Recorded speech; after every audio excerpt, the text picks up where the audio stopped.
The Manual. Kabanata 1381.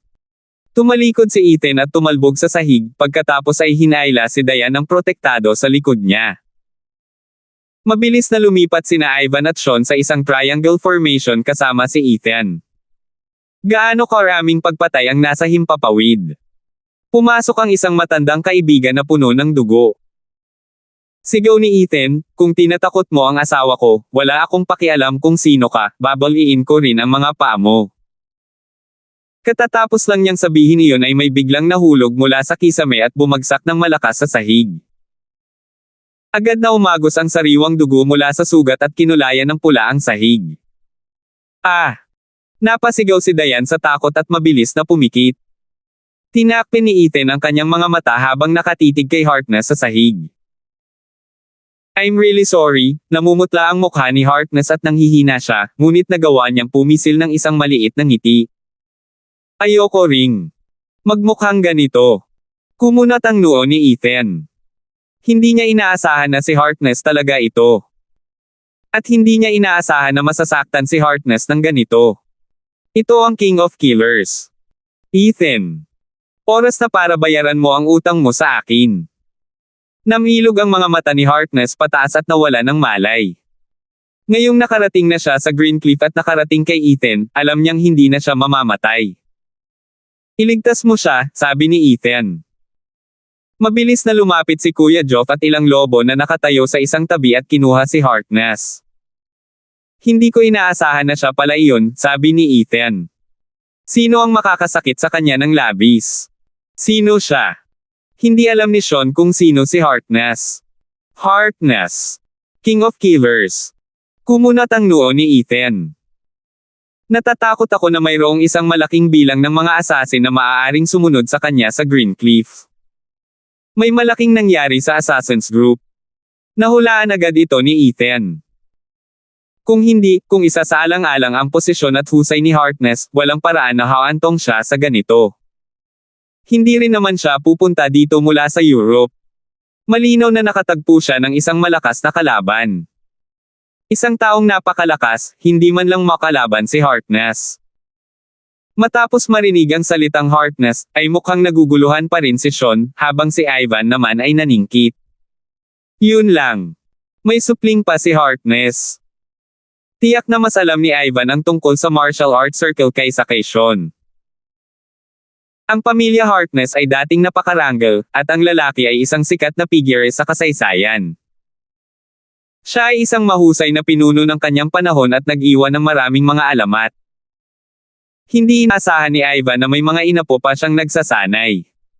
Pero bakit siya naging mamamatay tao? Napabuntong hininga si Ivan na may pagkadismaya. Tama na yan, huwag ka nang bumantong hininga.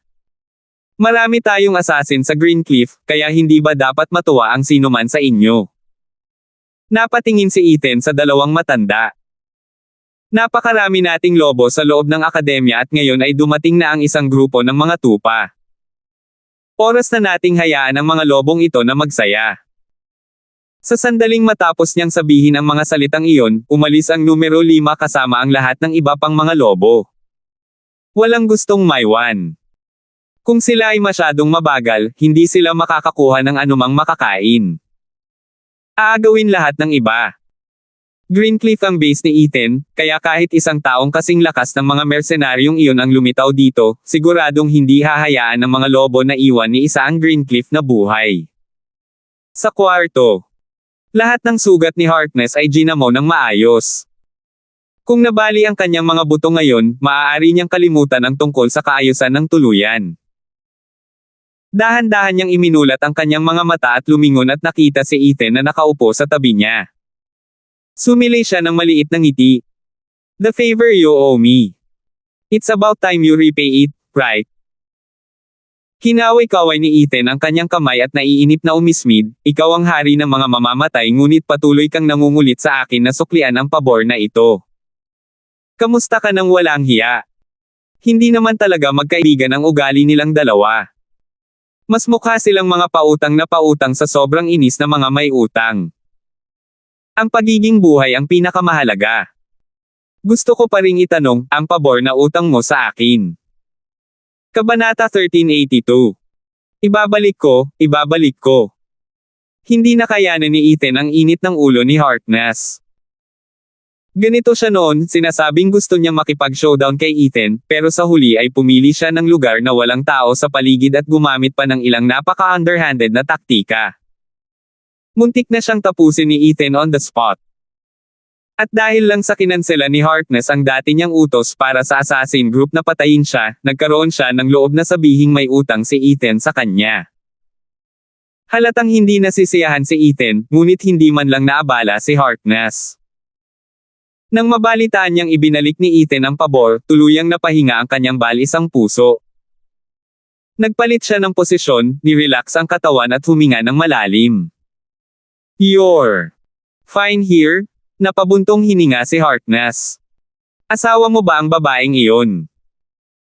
Hindi ko akalain na ang makapangyarihang Eastern God of War, isang walang kapantay na highly skilled warrior ng henerasyong ito, ay talagang itali ng pamilya. Ako talaga. Cough cough cough. Bago pa niya matapos ang sasabihin ay sinipa siya ni Ethan at agad na umubo at sumisigaw si Harkness sa sakit. Kapag sinabi mong kalokohan, itatapon kita pabalik sa Europe. Mabilis na ikinaway ni Harkness ang kanyang kamay at hindi nang ahas na magpatuloy.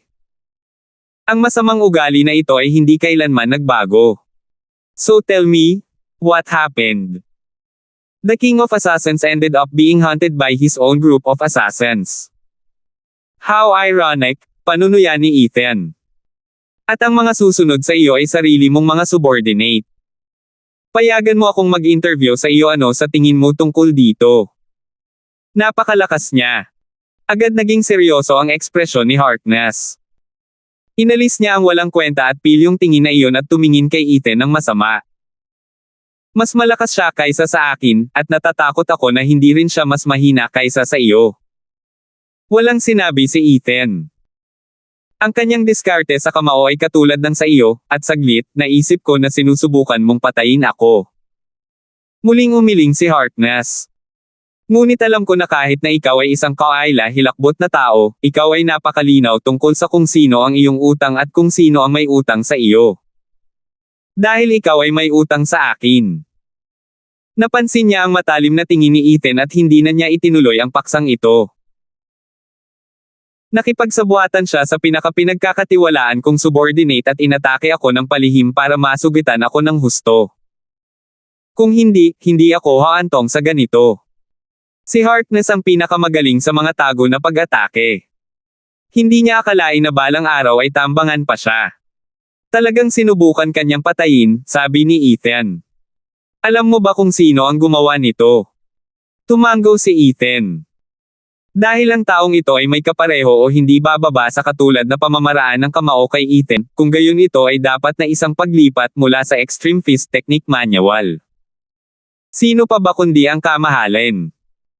Ngunit hindi inaasahan ni Ethan na sasalakayin ng kanyang kamahalan si Harkness.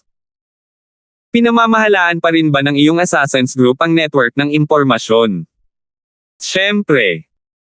Kung walang sapat na impormasyon, hindi maaaring gumana ng maayos ang grupo, tumango si Harkness. Sinasabi mo ba na tina-target niya ang network ng impormasyon? Kung hindi, matigas na itinuro ni Ethan, nagdududa ako na magiging interesado siyang kitilin ang iyong buhay, dahil hindi magiging ganoon kahirap ang pagpatay sa iyo. Ibinuka ni Harkness ang kanyang bibig at gustong sabihin na siya ang hari ng mga assassin, ngunit pagkatapos niyang isipin ang mga kakayahan ni Ethan at kung paano siya nakatakas lamang sa isang tangkang pagpatay na tumakbo hanggang sa Green Cliff, hindi niya ginawa. Sabihin mo ulit at ibahin ang topic. Ngunit ang mga salitang ito ay masakit pa ring pakinggan. "I just want to rest and heal for now, then I'll think of a way to restore my assassin group later." Humiga si Harkness at hinaila ang mga kumot sa paligid niya. Hindi man lang naitago sa mukha niya ang kalungkutan at lungkot. "Sa lahat ng oras na ito, kailangan kitang pahirapan para alagaan ako, kung babayaran mo ang pabor na utang mo sa akin, gusto kong hilingin sa iyo na." Hindi mapakali si Ethan sa paulit-ulit na pag-ungol ni Harkness. Tumayo siya at tinungo ang pinto. "Magpahinga ka ng mabuti. Ibabalik ko ang killing group mo." Kabanata 1383. Ang gustong bawiin ni Ethan ay hindi ang assassin group. Wala siyang interes sa mga walang kwentang organisasyon. Ngunit ang network ng impormasyong kontrolado ng grupo na ito ay isang magandang bagay. Kung kinuha ng kanyang kamahalan ang network na ito, maaaring makapunta siya sa susunod na pahina ng manual bago si Ethan. Pinagmasdan ni Harkness si Ethan na umalis at may gusto pa siyang sabihin. Ngunit pagkatapos ng pag-iisip tungkol dito, naisip niya na ang mga salitang iyon ay walang kabuluhan. Hindi kailangan ng isang tulad ni Ethan na sabihin sa kanya kung ano ang gagawin. Nang maisip niya kung gaano kaitikot ang lalaking ito sa nakaraan, nakaramdam pa rin si Harkness ng bakas ng takot sa kanyang puso. Hinimas niya ang unan. Napakalambot nito at hindi niya maiwasang tumingin ng malapitan. Anong brand itong unan? Medyo komportable. Dahan daw ang ipinikit ni Harkness ang kanyang mga mata at lubos na nakahinga. Sa paglipas ng mga taon, hindi siya nang ahas na magpahinga at matulog ng totoo maliban na lang noong nandito siya sa teritoryo ni Ethan. Kahit na siya ang hari ng mga assassin at walang sino man sa Europa ang nang ahas na guluhin siya. Muntik na siyang mamatay sa lugar na iyon, kaya alam na alam niyang hindi maganda ang landas na pinili niya. Si Ethan naman ay nakakainggit. Hindi mapakali si Harkness sa alinman sa mga ito ngayon. Kung tutuusin, kailangang ibalik ni Ethan ang pabor. Lumabas si Ethan para makita si Sean, Ivan, at ang iba pang naghihintay sa kanya. May kabuuang 12 assassin ang nakalusot sa Greencliff, naalis na namin silang lahat, sabi ni Brother Geoff sa pamamagitan ng pagngangalit ng mga ngipin. Ang sistema ng dumi sa alkantarilla sa likod ng bundok ay hindi pa sapat upang hawakan ang lahat ng ito ngayon. Tumango si Ethan. Ituloy mo ang paglilinis sa lugar. Dahil determinado silang patayin si Harkness, hindi sila basta-basta susuko. Kapag may lumitaw na gold level assassin, kailangan kong problemayan si Uncle Clark para harapin siya. Tumango si Sean. Sanay na siyang makatanggap ng mga tagubilin mula kay Ethan at hindi na siya nag-abalang tanggihan pa ang mga iyon. Napaka-komportable niyang manirahan sa Greencliff at iniisip pa nga ni Victoria na lumipat dito kapag nagretiro na siya. Kaya syempre, lilinisin niya ang lugar na ito para sa kapakanan ng kanyang anak. Gold level assassin. Hindi niya gusto ang tunog ng label na ito. Ang Greencliff ay may mga ekspertong tulad niya, gayon din ang halos 100 napakahusay na mandirigma sa Extreme Martial Arts Academy. Kaya kahit na lumitaw ang buong assassin group, gold level o hindi, pareho silang magtatapos dito. Geoff, kamusta ang mga sugat mo? Lahat ay gumaling. Natuwa agad si Kuya Geoff. Alam niyang gagawa ng aksyon si Ethan. Kahit masakit pa rin ang kanyang mga sugat, kaya niyang tiisin ang antas ng sakit na ito. Pagkatapos ay manatili ka sa Greencliff. Dahil sa tugon ni Ethan, nagpanik si Kuya Geoff. Ako ay ganap na gumaling. May importante akong misyon para sa iyo, kaya manatili ka rito sa Greencliff, sabi ni Ethan. This time, isasama ko si Winston. Tumango si Kuya Geoff. Sige. Ang operasyong ito ay hindi nangangailangan ng maraming tao. Mas madali para sa mas maliliit na grupo na gawin ang mga bagay dahil ang mga kalaban nila ay mula sa Killing Guild. Ito ay isang grupo ng mga tao na pinakamagaling sa pananambang sa kanilang mga biktima at kadalasang hindi mahuhulaan. Kung mas kaunti ang mga tao sa team, mas kaunti ang mga taong mapupuntahan. Sa napakaraming miyembro ng koponan, ang kanilang diskarte ay madaling masira. Hinayaan ni Ethan si Tom Foster na isama si Brother Geoff. Dumiretso siya pabalik sa bahay ni Palmer. Medyo nag-aalala pa rin si Diane, kahit na marami na siyang pinagdaanan at nakita sa puntong ito. Masyadong nakakatakot ang paraan ng paglitaw ni Harkness. Bumagsak siya mula sa kisame na puro dugo. Okay lang ba siya? Agad na tinanong ni Diane si Ethan kung kailan siya babalik. Dahil kaibigan ni Ethan ang lalaking ito, mas may pakialam din siya. Mabubuhay siya, sagot ni Ethan. Napakalakas ng ganitong klase ng tao. Kung hindi niya ito mabubuhay, matagal na siyang namatay. He said this very nonchalantly dahil kilalang kilala niya si Harkness. Ang taong ito ay minsang nakatanggap ng 8 saksak, nabali ang ilang buto, at hindi nagtagal at tumakbo at tumalon muli. Walang paraan na nagkaroon ng masamang konstitusyon si Harkness. Kung hindi, paano siya tatakbo sa Greencliff mula sa Europa? Binuksan ni Ethan ang computer at nagpasok ng kakaibang website address. Agad na naging itim ang screen. Kabanata 1384. Hindi nagtagal, lumitaw ang isang kutsilyong may bahid ng dugo at ito ay lubhang nakakabighani. Lumapit si Diane at marahang kinagat ang labi. Anong website ito? Don't tell me it's that kind of thing. Hindi. Medyo nag-aalalang tumingin si Ethan kay Diane at sinabi sa sarili na kailangan niyang makipag-usap ng maayos kay Jenny sa susunod na pagdating niya. Sasabihin niya sa kanya na itigil ang pagpapakain sa isip ni Diane ang lahat ng kakaibang ideyang ito. Ito ang panloob na website ng Assassin Group. Nagulat si Diane sa narinig at tinakpan ang bibig. Pangkat ng pagpatay. Siyempre alam niya ang tungkol sa grupong ito. Ang unang pagkakataon na napatay ang isang empleyado ng Palmer Group ay may kinalaman sa grupong ito. Sa sandaling iyon, natuklasan niyang kilala pala talaga ni Ethan ang pinuno ng grupong ito. At ngayon, ang pinuno ay nasa Greencliff. Bakit may account ka?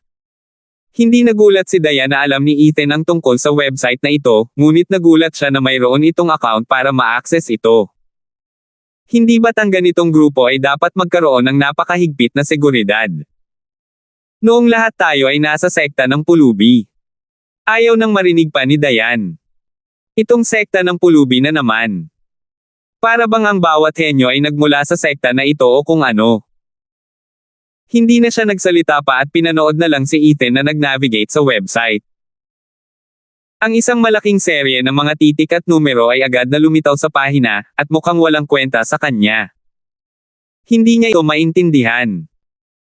Ngunit madaling nag-navigate si Ethan sa malaking bilang ng kakaibang text na ito, nag-click sa seksyong ito, pagkatapos ay nag-click sa seksyong iyon. Sa wakas, ipinasok niya ang mahabang password, pinindot ang enter key, at agad na nagbago ang pahina. Ito. Tinitigan ni Diane ang mga webpage na nag-advertise ng mga bagay tulad ng mga sexy na dealer na nakikipagdeal ng mga card ngayon. Lahat ng mga larawan na may mga ad na ito ay nagpublish kay Diane. Pabalat lang ito. Hindi namumula ang mukha ni Ethan at hindi man lang tumibok ang puso niya. Kailangan mong lampasan ang lahat ng ito. Ang taong nagdisenyo ng website na ito ay isang tulala na ang kalahati ng kanyang mga buto ay nabali. Maaaring siya ang hari ng mga assassin, ngunit walang paraan na maaaring maunawaan ng sino man ang lahat ng hindi kasiya siyang libangan na mayroon siya. Tumango si Diane at walang sinabi. Nahihiya siyang magsalita at umiwas na lang ng tingin sa webpage. Dahil seryosong-seryoso itong sinabi ni Ethan, tinupad niya iyon. Okay lang tingnan ngayon. Nag-click si Ethan at muling nagbago ang pahina. Binago niya ang mga pagpipilian sa wika upang maunawaan din ni Diane ang pahina. Listahan at mga reward ng Killer Group. Agad na tumibok ng mabilis ang puso ni Diane. Ethan. Agad na napahawak si Diane sa kanyang dibdib nang makita ang pangalan nito at labis na nabalisa. Bakit nandito ang pangalan mo? Huwag kang mag-alala tungkol dyan. Tumawa si Ethan at scroll pababa. Ang pangalan pa lang ni Diane ang numero 36 sa listahan, at ang pabuya sa pagpatay sa kanya ay umabot na sa mahigit 10 United States dollars milyon ngayon. Paano ito posible? Hindi makapaniwala si Diane na may gustong pumatay sa kanya at naglagay pa ng bounty sa website ng Assassin Group. I let you see all this today because I wanted to tell you that this world is not as peaceful as you imagine, sabi ni Ethan habang humarap kay Diane. Ngayon na ang Palmer Group ay umuunlad at umuunlad ng mabuti, at palaki ng palaki, mas maraming tao ang magbibigay pansin sa iyo dahil ang lahat ng ito ay tungkol sa kanilang mga kita at interes. Naapektuhan ko ang interes ng ibang tao. Ang Palmer Group ay hindi itinatag para kumita ng pera kundi para baguhin ang mundo at makatulong sa mas maraming tao. Dapat mong malaman na para sa mga may maraming mapagkukunan at kapangyarihan, mga benepisyo, kita, at pansariling interes ang kanilang pinagtatrabahuhan. Nang-aapi at naninikip ang mga karaniwang tao ang pinakagusto nila. Napangiti si Ethan. Wife, sinira mo talaga ang market nila. How can you expect them not to hate you? Nang marinig niyang sinabi ni Ethan na sinisira niya ang merkado para sa mga may kayamanan at kapangyarihan, bigla siyang hindi na natakot at talagang nakaramdam ng kaunting saya. Ako ba? Ganun ba ako kagaling? Kabanata 1385. Medyo nagulat si Ethan nang ibalik niya ang tingin kay Diane. Hindi niya napigil ang matawa nang makitang medyo kikilig siya. Nag-aalala siya na baka matakot at mabalisa si Diane. Napakamangha mo. Itinuro ni Ethan ang mga premyo na nakalista sa screen. Tingnan mo, mahigit 10 United States dollars milyon ka na ngayon. Nagpout si Diane. Kamusta naman kayo? Hindi siya tumingin mabuti at nakita na lang niya na may mahabang string ng mga zero. Pagkatapos ng lahat, ito ay higit pa sa kanya. Tumawa si Ethan. Sa oras na iyon ay hiniling niya kay Harkness na tanggalin ang kanyang pangalan sa listahan, kaya hindi dapat lumitaw ang kanyang pangalan dito. Kung tutuusin, sino pa ang maglalakas loob na tangkaing patayin siya? Hobby, I know you're trying to remind me to be careful sa lahat ng gagawin ko, pero hindi naman talaga ako natatakot. Huminga ng malalim si Diane. Alam kong medyo mahiyain akong tao, ngunit alam ko rin ang responsibilidad na bigat sa aking mga balikat. Ang responsibilidad na ito ay nagbigay sa akin ng maraming lakas ng loob. Sana mas lalo pang gumanda ang Palmer Group para mas marami tayong matulungan, and I hope. Sana gumanda din ang mundong ito. Ang kanyang mga mata ay kumikinang at puno ng pag-asa habang siya ay nagsasalita ng napakaseryoso mula sa puso. Patuloy na tumango si Ethan. Kahit nakaraniwang sinasabi ni Diane na ang kanyang pangarap ay kapayapaan sa mundo, tutulungan niya itong matupad ang pangarap na ito sa abot ng kanyang makakaya. Kakayanin natin. Darating talaga tayo dyan. Isinara ni Ethan ang browser at hinawak ng kamay ni Diane. Basta yan ang gusto mong gawin, susuportahan kita. Kung magtutulungan tayong dalawa, wala tayong magagawa. Aha! Madiin na tumango si Diane. Nag-mature na siya ng husto mula noon. Ito ang inaasahang makikita ni Ethan. Nais niyang panatilihin niya ang kanyang inosenteng isip at mabait na puso habang patuloy na tumatanda at nagiging mas prominent. Sa pagkakataong ito, iniwan ni Ethan ang Greencliff nang hindi nagdadala ng kahit na sino para lutisin ang problema sa Assassin Group. Tinawagan niya lang si Winston, na agad na itinapon ang lahat sa hilaga nang matanggap niya ang tawag. Binantayan ni Kuya Geoff at ng mga lobo si Greencliff dahil alam nilang hindi ganoon kaalala si Ethan sa Assassin Group. Mas pinapahalagahan niya ang mga reclusive clans kaysa sa mga martial artist. At iyon mismo ang dahilan kung bakit niya sila iniwan sa Greencliff. Samantala, sa Las Vegas, mabilis na pumwesto ang Laurels. Sinunod nila ang desisyon ni Amelia at binago nila ang kanilang diskarte. Kahit na nagkaroon sila ng kalungkutan sa Palmer Group bago ito, hindi ito pinansin ni Amelia at nag-anunsyo na magiging business partners sila ng Palmer Group kahit hindi man lang niya ito napag-usapan sa Palmer Group. Si Harold ay isang tusong matandang Zorro sa bilog na ito sa loob ng mahabang panahon at alam niya na ito ay isang implicit na kasunduan sa pagitan ni Amelia at Ethan. Hindi niya ito inamin o tinanggihan. Dahil handa ang L'Oreal na magbigay sa kanila ng mga benepisyo at mapagkukunan, kunin lang ito ng Palmer Group. Kung tutuusin, walang mahihiling na kapalit si L'Oreal sa kanila. Ang balanse ay nakakamit sa pamamagitan ng tumpak na pag-unawa sa sitwasyon. Alam na alam iyon ni Harold. At alam niyang mas alam ito ng pamilya L'Oreal kaysa sa kanya. Para sa lahat, tila ang Palmer Group ay nakakuha ng matatag na posisyon sa Las Vegas, at maging ang L'Oreal sa bayan ay mahusay na nagtatrabaho sa kanila. Malinaw na ang Palmer Group ay hindi na mapipigilan. Napakataas ng katayuan ng mga mangangalakal na Chino sa Las Vegas, at dahan-dahan, nagsisimula silang kumuha ng mas maraming bahagi sa merkado at itatag ang kanilang sarili sa ilang mga industriya. Para bang ang lugar na ito ang naging pinakamahalagang base para sa mga mangangalakal na Tsino, at ang lugar na tumulong sa kanila na mapaunlad ang kanilang negosyo at magkaroon ng pinakamalaking impluwensya. Medyo nag-alala si Kid tungkol doon, pero hindi naman nag-alala si Amelia. Dad, alam ko kung ano ang inaalala mo, pero walang pakialam si Ethan sa L'Oreal, kaya hindi mo kailangang mag-alala. Kabanata 1386. Ang mga sinabi ni Amelia ay lalong nagpasama sa loob ni Kid. Walang pakialam si Ethan sa imperyong itinayo niya. Napakalayo ng Palmer Group sa L'Oreal at wala talagang pakialam si Ethan sa kanila. But then again, naranasan na ni Kid ang kaya ni Ethan, kaya wala rin siyang masabi. Hindi ako nag-aalala sa pamilya. Nag-aalala ako sa'yo. Napatingin si Kid kay Amelia. Nag-aalala ako na mas mahuhulog ka dito. Bahagyang natigilan si Amelia bago siya tumawa. Kung magiging manugang mo ang ganyang lalaki, hindi ba't napakaganda? Siya talaga dapat manugang ko muna, ungol ni Kid. Dito, wala talagang nagmamalasakit sa mga formal na relasyon at hanggat ang isang mag-asawa ay magkakasundo, maaari silang magkaroon ng mga anak nang hindi nagpakasal. Ngunit ito ay mahalaga pa rin para sa isang malaki at makapangyarihang pamilya tulad ng pamilyang L'Oreal. Ginamit ni Amelia ang hindi pagkakaunawaan tungkol sa kanyang pagiging buntis sa anak ni Ethan para harapin si Dawson, ngunit ayaw ni Kid na dumaan muli sa nakakadismaya na prosesong ito. Kahit na totoo. Keep your distance, Amelia. Remember what I said. Oo, naiintindihan ko. Casual na sagot ni Amelia. Okay now, let's not talk about this anymore. I have to go to the Palmer Group office today.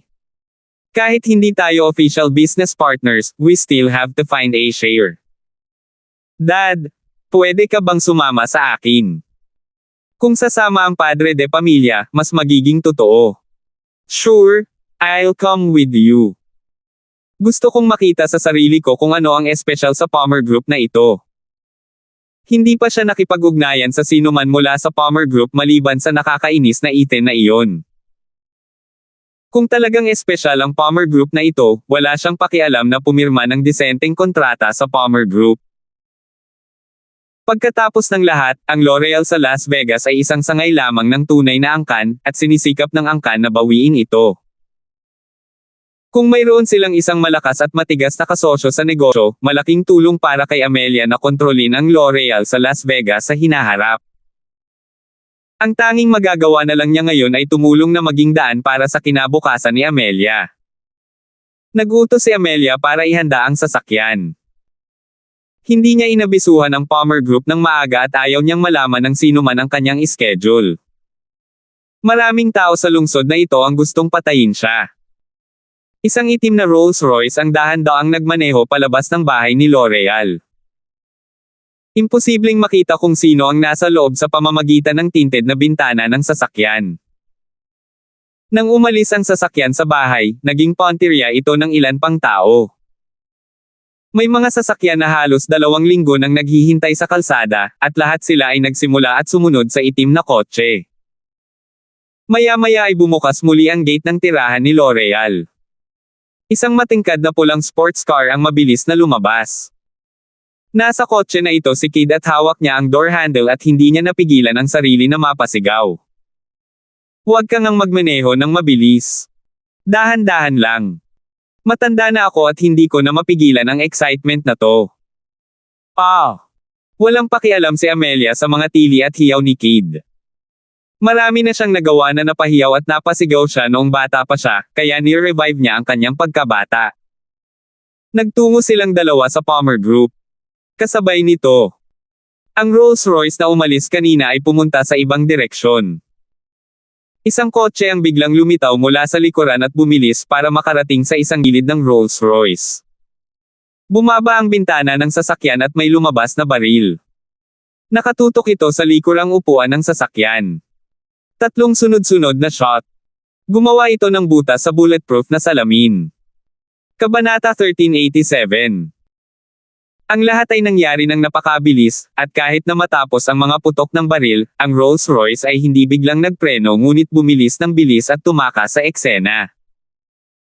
Nakita ng mga sasakyang sumusunod sa kanya ang pagtulo ng dugo mula sa pintuan ng Rolls-Royce at huminto. Natapos ang misyon. Muling bumukas ang bintana ng sasakyan at umikot paatras ang sasakyan hanggang sa mawala ito sa di kalayuan. Nagpatuloy ang Rolls-Royce sa pagmamaneho ng 20 o 30 kilometro bago matiyak ng driver na walang sumusunod sa kanya at tuluyang huminto. Ang ulo ng manika sa likurang upuan ay nabasag na sa pira-piraso. Patuloy na umaagos ang blood bag na nakakabit sa manika. Miss L'Oreal, ang hirap maghugas ng sasakyan na ito, ungol ng driver habang nakatingin sa gulo sa backseat na may frustrated na ekspresyon. Sa loob lamang ng ilang araw, 6 na beses nang naging target ng pagpatay si Amelia. Ang bawat pagtatangka ay mas malupit kaysa sa huli, at mas malupit kaysa sa huli. Kahit na nakaligtas siya sa pagtatangka na ito, paano ang susunod? Hindi nila alam kung bakit biglang dumagsa ang mga tao sa Las Vegas para patayin sina Amelia at Kid. Sinong karibal ang maglalakas loob na gumawa ng iyang bagay na napakasama? Ngunit tila nahulaan na ito ni Amelia, kaya inayos niya ang lahat ng kanyang makakaya na dalhin ang mga asasin na ito. Samantala, dumating na si Amelia sa sangay ng Palmer Group sa ibayong dagat. Nang makita niya ang higanteng karatula, alam ni Kid na napakahusay ng pagpipili ang lokasyon na ito. Good choice, hindi niya maiwasang sabihin. Itong Ethan ay medyo may kakayahan. Hindi niya inaalagaan ang mga maliliit na bagay na ganoon, diretsyong sabi ni Amelia. Puno ang Palmer Group ng malaking grupo ng mga elite sa lahat ng industriya. Bagamat hindi pa lubusang lumalago ang higanteng kumpanyang ito, nakakabilib na ito kahit na ito ay nasa simula pa lamang. Natawa siya at sinabing, pare, nagbago na ang panahon. Ang mga makapangyarihang tao talaga ay nakakagawa ng mga imperyo ng negosyo ng napakadali. Napakahirap isipin na iyon. Hindi kumibo si Kid at pumasok na lang. Karamihan sa iba pang mga kumpanya ay mag-aayos ng magandang pagtanggap ng kababaihan para sa mga lalaki. Pero sa Palmer Group, puro maskulado ang mga receptionist nila. Matangkad sila. Malignan. Mukhang mabangis. Siguradong hindi sila passovers. Karamihan sa ibang mga tao ay hindi man lang manggahas na pumasok nang makita ang gayong reception counter. Ngunit alam ng mga nakakaunawa sa Palmer Group na ito ang kanilang garantiya ng seguridad. Kapag may dumaan sa mga pangunahing pintuan ng Palmer Group, siguradong ligtas sila. Hello, please register yourself. Please write who you are, where you are from and why you are here. Kinuha ni Amelia ang libro at nag-make face. Hindi niya alam kung sino ang nakaisip ng arrangement na ito. Isinulat niya ang kanyang pangalan at sinabing, hinahanap ko si Harold, ang namamahala sa mga sangay sa ibang bansa ng Palmer Group. Ako si Amelia L'Oreal. Ang pangalang ito ay kilala sa buong lungsod, ngunit tila hindi ito naiiba sa Palmer Group. Kung wala kang appointment, hindi kita mapapasok. Agad na hinarang si Amelia sa pasukan. Nagulat si Kid. 2 beses siyang umubo at naglakad papunta sa reception. Ako si Kid L'Oreal, pinuno ng pamilyang L'Oreal. Maghintay ka sa labas. Walang pagbabago sa mukha ng receptionist na para bang ngayon lang niya narinig ang pangalan ng isang ordinaryong tao. Namula agad ang mukha ni Kid. Siya ay isang taong madami ng pinagdaanan sa buhay at hindi niya kinaya na hindi siya pinansin ng ganito matapos niyang marating ang ganitong edad at umabot sa ganito. Hinayla siya pabalik ni Amelia. Pakisabi kay Master Harold na nandito na tayo, maghihintay tayo sa labas. Hinayla niya si Kid patungo sa pasukan at walang magawang sinabi, ito ang mga patakaran ng Palmer Group, at hindi nila ito ibabaluktot para sa atin. Kahit na dumating ang Pangulo, ganoon din ang ugali nila. Ayaw nang magsalita ni Kid.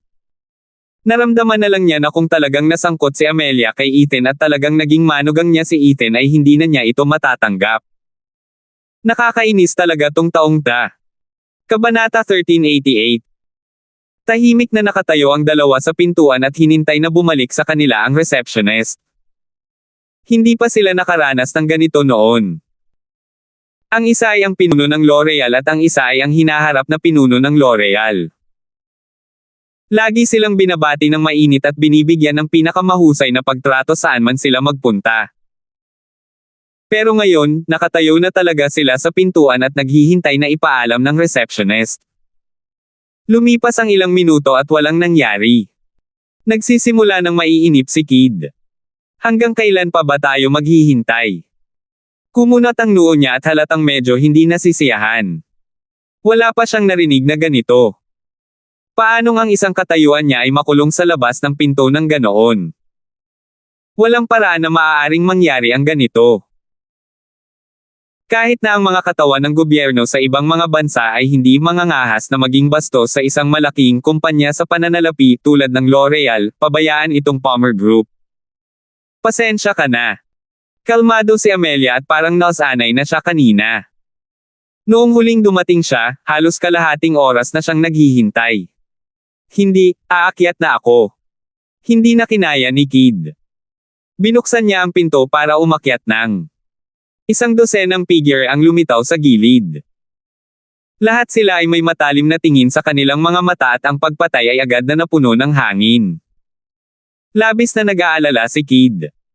Stop! Sabi ng receptionist habang binababa ang tawag. Sabi ni Mr. Harold pwede na daw silang umakyat. Sa ilang swooshes, nawala muli ang lahat ng figure. Mabilis pa rin ang tibok ng puso ni Kid. Sigurado siyang kung hindi pa sila pinigilan ng receptionist ay patay na itong nakahandusay sa sahig ngayon. Itong grupong Palmer. Sabi ko pasensya ka na. Nagkibit balikat si Amelia. Sobrang sineseryoso ng Palmer Group ang kaligtasan ng kanilang mga empleyado at naglagay ng maraming layer ng proteksyon sa kanilang paligid. Ito pa lang ang kanilang unang linya ng depensa. Tatay, huwag mo nang ilagay muli ang iyong sarili sa panganib. Si Ethan ay hindi ordinaryong tao. Wala siyang pasensya kahit kanino, pati ako. Wala na sigurong ibang makakatanggap sa pasensya ni Ethan kung hindi si Diane at ang kanyang pamilya.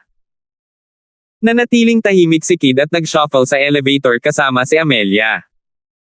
Walang paraan na mapantayan ng L'Oreal ang Palmer Group sa antas ng seguridad na ito.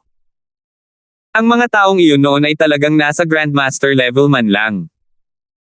Isang dosenang mga mandirigma sa antas ng Grandmaster. At nandito lang sila para maging security guard para protektahan ang mga empleyado ng opisinang ito. Laking gulat ni Kid sa mga bayarin na ibinigay ng Palmer Group.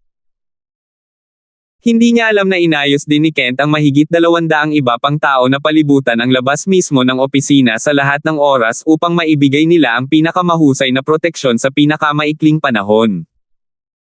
Umabot ang elevator sa pinakataas na palapag ng tumunog. Lumabas sina Amelia at Kid nang makitang may naghihintay na sa pinto. Miss Amelia, welcome sa Palmer Group. Tumango si Amelia. Nasaan si Mr. Harold? Lumabas ng opisina si Mr. Harold pero may naghihintay sa inyong dalawa. Bahagyang kumunat ang noo ni Amelia at parang may naisip siya pero hindi siya umimik. Sinundan niya ang sekretarya patungo sa opisina ni Harold. Sumunod si Kid sa likod niya na parang assistant niya. Hindi siya mukhang ulo ng L'Oreal. Ang mabangong aroma ng tsaa ay agad na bumungad sa pagbukas ng pinto. Kitang-kita ni Amelia sa amoy. Ilang araw ka lang bumalik at hindi ka na makatiis. Lumapit si Amelia at tumingin kay Ethan na nakaupo sa sofa. Don't tell me mismo na ako. Halos bumigay ang mga paa ni Kid nang marinig ang mga salitang ito. Ang kanyang anak na babae ay palaging isang matapang at kusang karakter, ngunit siya ay umiiyak ng malakas. Hindi ba niya kayang pigilan ang sarili niya? Bago pa makapagsalita si Kid ay umupo na si Amelia sa tabi ni Ethan. Umupo ka sa kabila, medyo naiinis na sabi ni Ethan. Kabanata 1389. Hindi man lang dumampi sa sofa ang puwitan ni Amelia. Malungkot siyang tumingin kay Ethan. Pero napabuntong hininga na lang siya at hindi umimik, saka tumalikod at umupo sa tapat ni Ethan. Laking gulat ni Kid dito. Wala talagang pakialam si Ethan kay Amelia. May nagtreto talaga sa kanyang sobrang kaakit-akit na anak na babae ng ganoon. Hindi siya makapaniwala. Umupo si Kid at ibinuka ang kanyang bibig para magsalita, ngunit hindi man lang siya nilinga ni Ethan. Hindi mo pa sinasabi sa akin kung bakit ka bumalik dito. Napaangat ng mukha si Amelia na para bang naabala lang siya ng asawa. Gusto lang niya itong asarin at gugustuhin niya kung si Ethan ay maaaring makipaglaro at magsabi ng isang magandang bagay o dalawa kahit na ang lahat ay kasinungalingan. Ngunit si Ethan, talagang walang pakialam sa pagiging magalang. Ang una niyang sinabi ay ang sabihin sa kanya na umupo sa kabilang side. Maraming tao ba ang nagtangkang patayin kayong dalawa nitong mga nakaraang araw? Ayaw sagutin ni Ethan ang mga katangahang tanong. Ayaw niyang masyadong makisali sa mga ganoong bagay, lalo na sa babaeng walang gustong gawin sa kanya. Paano mo nalaman? Medyo nagulat si Amelia. Inayos mo ba? Inilibot ni Ethan ang kanyang mga mata. Kung siya ang nagayos, si Amelia at ang kanyang ama ay patay na ngayon. Mababa ba ang tingin niya sa kanya ngayon? Pareho ang pangalan mo ay nasa listahan ng hit ng Assassin Group. Tinuro ni Ethan si Amelia. Ang iyong buhay ay nagkakahalaga na ngayon ng $20 million, habang ikaw. Lumingon siya kay Kid, tumawa, at walang sinabi. Nainas agad si Kid. Ano ang ibig sabihin nito? Hindi ba't napakahalaga niya? Napakababa ba nito kaya naisip ni Ethan na cute ito? Napakababa na hindi man lang naisip ni Ethan na nararapat itong banggitin. Punk! What's the meaning of this awkward laugh? Nanlaki at bumilog ang mga mata ni Kid at hipa na sana niya ang kanyang pangitaas. Hindi niya nagustuhan si Ethan pagkatapos ng huling beses na pang-blackmail at pananakot sa kanya ni Ethan, at naiwan din siyang naghihintay sa labas ng pinto kanina pagkababa nila. Sa pagkakaroon ng nabuhay ng napakaraming taon, si Kid ay tunay na hindi nakaranas ng ganito. Pero kailangan niyang maranasan ito sa tuwing magkikita sila ni Ethan. Your life is not worth much, kaya hindi ko nababanggitin ang nakakaawa na halaga. Naisip ni Kid na ipahayag ito ni Ethan sa mas mataktikang paraan, ngunit dumiretso lang si Ethan sa punto. Pulang-pula ang mukha niya habang nakanganga at nakatutok ang daliri kay Ethan. Masyado siyang galit para magsabi ng kahit ano. Gusto ni Amelia na maging babae ni Ethan. At ang pagkakaroon ng sanggol. Imposible. Ang lalaking ito ay makakalimutan kahit isang paa sa L'Oreal. Wala na siyang pakialam kung gaano kahanga-hanga o pambihirang si Ethan. Hiskoft at ayaw na niyang kausapin si Ethan. Natatakot siyang dalhin siya ni Ethan sa kanyang libingan sa ganitong bilis. Muling itinikom ni Kid ang kanyang bibig at walang sinabi. Umiwas siya ng tingin at hindi tumingin kay Ethan. Hindi niya talaga maisip kung bakit nagkagusto ang isang babae sa ganoong lalaki. Na-in-love man ang isang babae sa kanya, hinding-hindi siya magugustuhan ng kanyang ama, di ba? Si Ethan ay hindi mapakali kay Kid. Lahat ng mga taong ito na nagtatangkang pumatay sa atin ay mula sa Assassin Group. Naging seryoso ang ekspresyon ni Amelia. Pagdating sa mga seryosong bagay, hindi siya nagbibiro. Naisip niya na ang mga taong nagtatangkang pumatay sa kanya ay mga karibal niya sa loob ng lungsod. Pero mukhang hindi sila.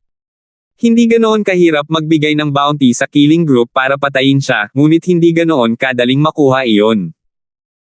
Ang panloob na labanan sa loob ng L'Oreal ay medyo seryoso, oo. Nasabi agad ni Amelia ang ipinahihiwatig ni Ethan. Sumulyap siya kay Kid at may kumikinang sa kanyang mga mata. Alam ko kung sino iyon. So bakit ka bumalik sa Vegas? Las Vegas is the headquarters of Palmer Group's foreign office. I won't let anyone disturb the peace here, mahinahong sabi ni Ethan. Mamamatay ang sinumang gumagawa ng gulo. Kabanata 1390. Agad na nagbuga si Ethan ng masama at pamatay na hangin mula sa kanyang katawan. Hindi man nilingga ni Kid si Ethan ay ramdam niya ang panginginig ng kanyang katawan. Parang biglang umihip ang malamig na hangin at hindi sinasadyang kinilig. Ang nakakatakot na nakamamatay na hangin ay masyadong nakakatakot. Nasa tuktok ako ng hit list na ito, naiintindihan mo. Napatingin si Ethan kay Amelia. At lahat ng tao sa paligid ko ay nasa listahan din. Hanggat ang pangalan ng isang tao ay nasa listahang ito, palaging mayroong isang mamamatay tao na magsasagawa ng mga misyon at magtatangka ng mga assassinations hanggang sa mamatay ang target. Walang pakialam si Ethan na nasa taas ang pangalan niya. Kung ang isang tao ay dumating para sa kanya, papatayin niya ang isang tao.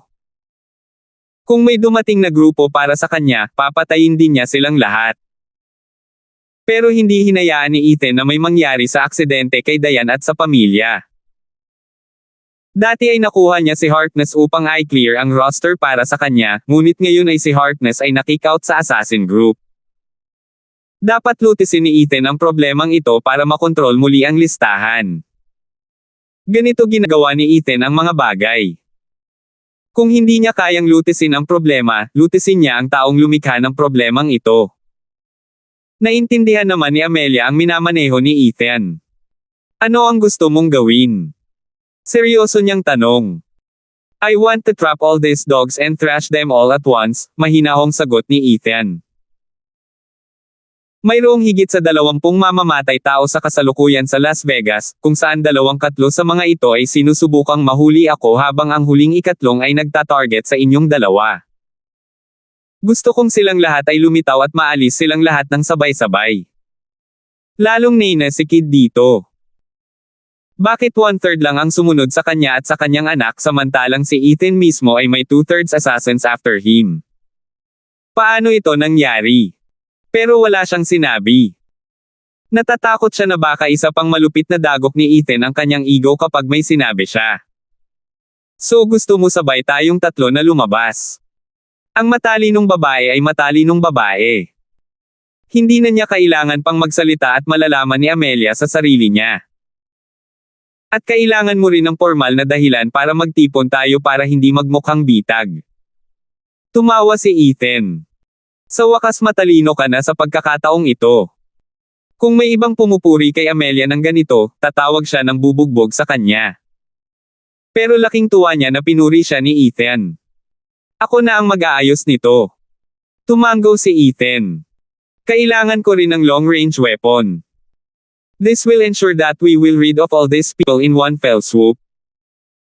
Tumingin ng malalim si Amelia kay Ethan at may curiosity na nakasulat sa mukha niya. Ngunit hindi siya nagtanong o nagsabi ng anuman tungkol dito. No problem, agad na pagsang-ayon ni Amelia. Pagkatapos nun, tumayo na siya para umalis. Nakita niya si Kid na nakaupo pa rin sa sofa at tinawag siya, Dad, let's go. Halos hindi nagsalita si Kid sa pag-uusap na ito. Parang hindi importante kay Ethan itong L'Oreal head. Sinong makakatiis na minamaliit ng ganito? Umiling si Kid pagkasakay nilang dalawa sa elevator. Amelia, I don't care what you want to do, but you have to keep your distance from Ethan because he is very dangerous. Delikado siya at hindi ko siya gusto. Tsaka may asawa na siya. Naiintindihan mo ba ang sinasabi ko? Naiintindihan ko, tumanggo si Amelia. Hindi ko rin naisip na makisali sa kanya. Basta. Gusto ko lang magkaanak sa kanya. Gusto ko lang ng bata na kamukha niya. Bamukha ang bibig ni Kid at marami pa siyang gustong sabihin, ngunit pakiramdam niya ay wala nang saysay pa ang sasabihin pa niya. Si Amelia ay naging isang nawawalang kaso at hindi na siya ang prinsesang kilala niya noon. Gaano kagaling si Ethan? Kabanata 1391. Kahit hindi niya ito mapapangasawa, gusto niyang magkaanak. Biglang naramdaman ni Kid na naiintindihan niya ang sinaunang kasabihan ng mga inchik tungkol sa kung paanong ang mga babaeng may asawa ay parang tubig na ibinuhos sa labas ng bahay. Hindi pa nga kasal si Amelia at wala na ang puso niya. Sa pagbabalik, nanatiling madilim si Kid. Pakiramdam niya ay nagtanim siya ng malaking repolyo sa nakalipas na 20 taon at ngayon ay isang baboy ang kumuha ng repolyo. Ang pinaka-ikinagalit niya ay ang baboy na ito ay hindi man lang natuwa sa pagpulot ng repolyo. Malaking repolyo na humahabol sa mga baboy. Galit na galit siya. Galit na galit ang ama ng kawawang anak na ito na masayang nagbigay sa kanya. Walang pakialam si Amelia tungkol dito. Alam na niya ang gustong gawin ni Ethan. Nais niyang maglagay siya ng bitag para sa lahat ng mga assassin na iyon, at gusto pa ni Ethan ng isang long-range na sandata mula sa kanya. Lalo siyang na-curious kung sino si Ethan. Hinding-hindi siya maniniwala na si Ethan ay isang ordinaryong lalaki lamang na ikinasal sa pamilya Palmer. Talagang hindi siya maniniwala na si Ethan ay dating pulubi na palaboy. Ang sino mang maghuhukay ng impormasyong ito ay maaaring hanggal o talagang hanggal. Sa opisina ng Palmer Group, si Ethan ay nakaupo sa sofa at umiinom ng tsaa, habang si Winston naman ay nakaupo sa boss chair habang ang mga paa ay nasa mesa. Lumingon siya sa upuan at may malawak na ngiti sa mukha. "Big boss, hayaan mo akong lumabas sa kabila, di ba? Hindi ko na talaga kaya. You can give me a random job at Palmer Group, you can decide the salary." Talagang ayaw na niyang mag-isa sa norte. Napaka-boring.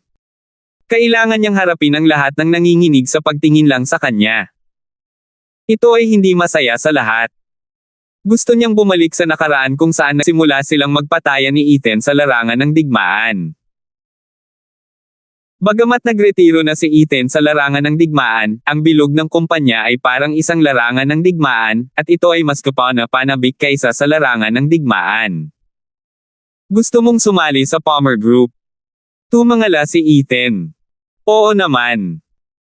Mabilis na idinagdag ni Winston, sa tingin ko ang pagtatrabaho sa Palmer Group ay mas kawili-wili.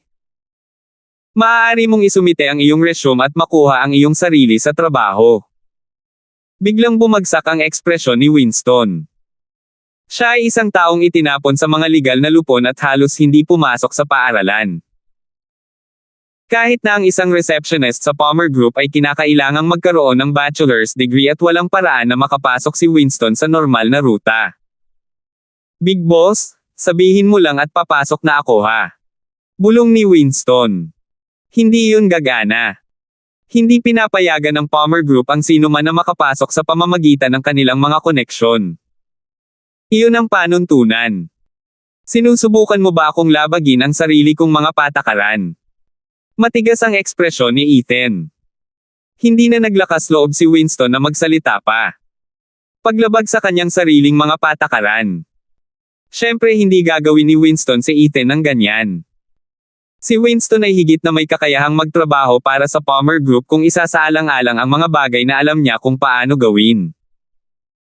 Pero kung ayaw siyang papasukin ni Ethan ay hindi na naglakas loob si Winston na magsalita pa. Matapos mag-isip, may naisip siyang ideya at napahadjejek sa sarili. Napalingon si Ethan at mabilis na inilihis ni Winston ang atensyon sa pamamagitan ng pag-iiba ng topic. "Ipaubaya mo na lang sa akin ang mga assassin. Hanggat maayos ni Amelia ang lahat at naakit sila, tatapusin ko sila." Napuno ng kumpiyansa ang ekspresyon ni Winston at nagniningning. Humiga siya sa mesa at tumawa ng masama.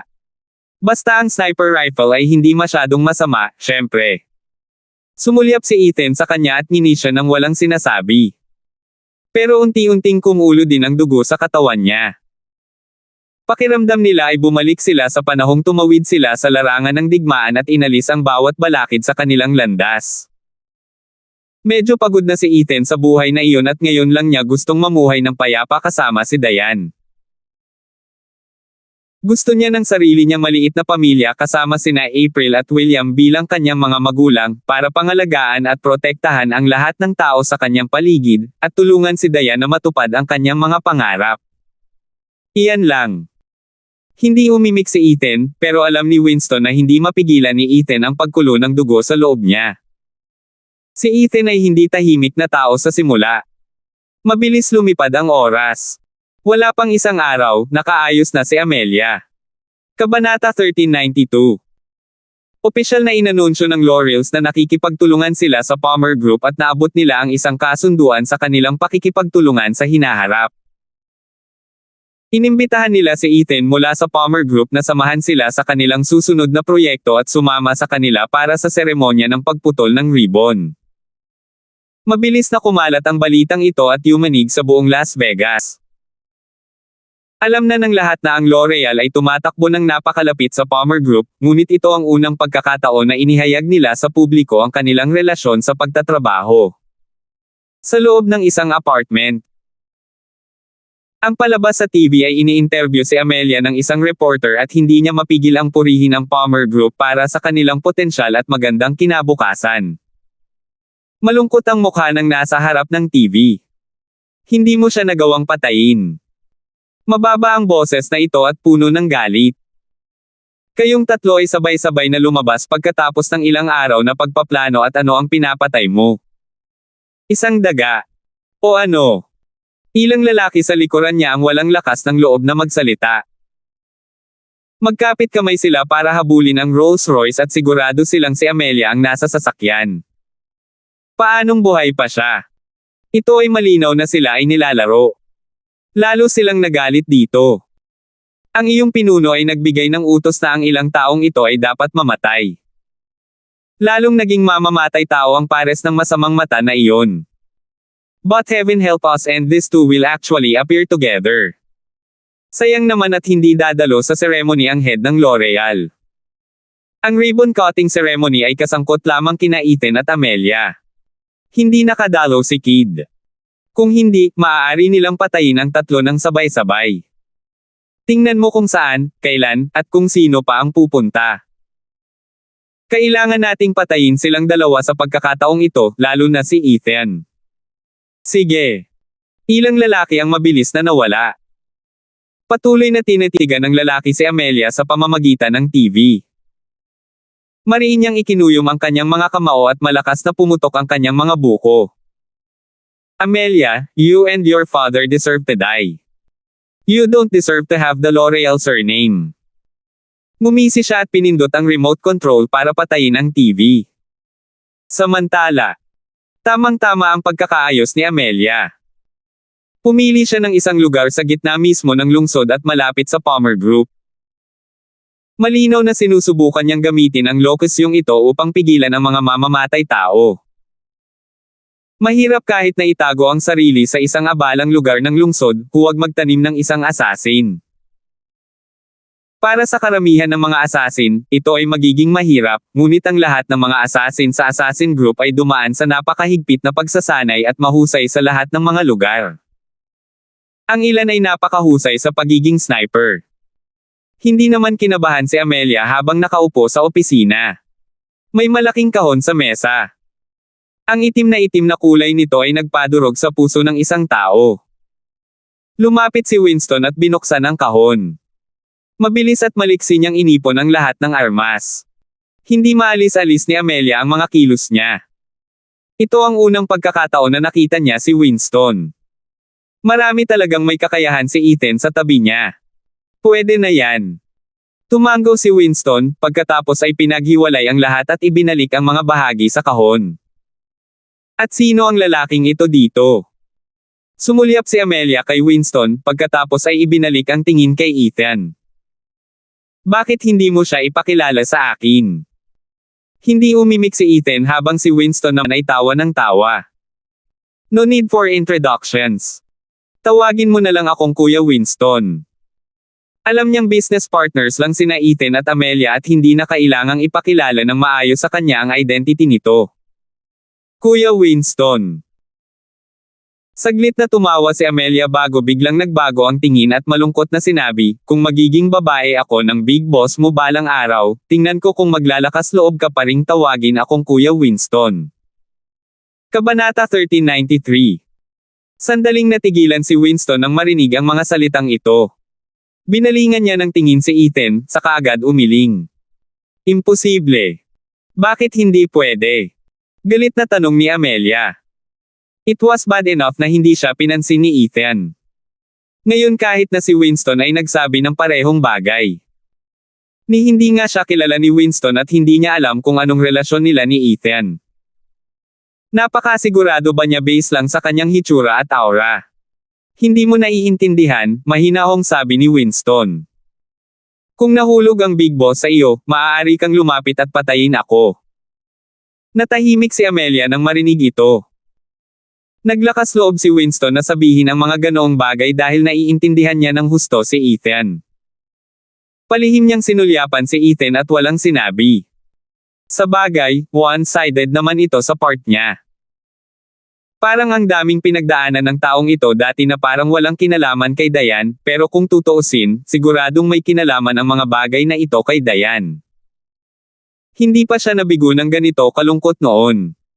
Mukhang wala na talaga akong chance, kusa na mabamantong hininga si Amelia. Dahil hindi naman tayo pwedeng maging magkasintahan, kaya naman tayo maging mabuting magkaibigan, di ba? Ethan, don't tell me hindi mo man lang ako bibigyan ng ganitong pagkakataon.